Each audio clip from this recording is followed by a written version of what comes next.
வந்து திரு மணியண்ணன் அவர்களும் ஒத்துக்கிறாரு. ஆனாலும் அவருக்கு வந்து ஒரு ஈகோ இருக்கு இல்லையா? பாஜக காரரை வந்து பாராட்டி பேசுறதா, அது எப்படி முடியும்? முழுசா வந்து பாராட்டிட முடியாது இல்லையா? ஏன்னா அவர் வந்து சங்கின்றுவாங்க, அப்புறம் அண்ணாமலை ஆதரவாளர்ன்றுவாங்க. ஸோ தமிழக அரசியலை பொறுத்த வரைக்கும் இந்த 4 வருடங்களில் திரு அண்ணாமலை அவர்கள் ஏற்படுத்திய அந்த தாக்கம் அப்படிங்கிறது வந்து மிகப்பெரிய அளவிலானது. இந்தியாவிலேயே எந்த ஒரு அரசியல்வாதியும் இந்த அளவுக்கு தாக்கத்தை ஏற்படுத்தியிருப்பாங்களா அப்படிங்கிறது எனக்கு தெரியல. எம்ஜிஆர் அவர்களெல்லாம் பற்றி சொல்லுவாங்க, அவர் வந்து கட்சி ஆரம்பித்து ஆட்சியை பிடிச்சிட்டாரு அப்படிங்கிற மாதிரிலாம் சொல்லுவாங்க. ஆனால் அதற்கு பின்னாடி எல்லாம் அவங்களுக்கு வந்து கிட்டத்தட்ட ஒரு 10-15 வருட அரசியல் அனுபவம் இருந்தது.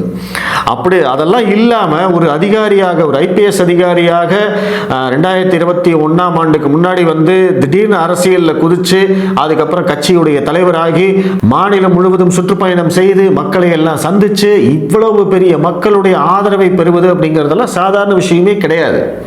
அப்படிப்பட்ட ஒரு இமாலய சாதனையை தான் திரு அண்ணாமலை அவர்கள் பண்ணியிருக்காரு. அப்புறம் இங்கே நிறைய பேர் கமெண்ட்ல வந்து கேட்பாங்க, ஏப்பா இவ்வளவெல்லாம் புகழ்ந்து பேசுகிற, அப்படிப்பட்ட அண்ணாமலை எதுக்குப்பா மோடி அமித்ஷாவும் ஒதுக்கி வச்சாங்க அப்படின்னு கேட்பாங்க. அது வேற டிபார்ட்மெண்ட்டு. அந்த காரணங்களை எல்லாம் நான் ஏற்கனவே சொல்லியிருக்கேன்.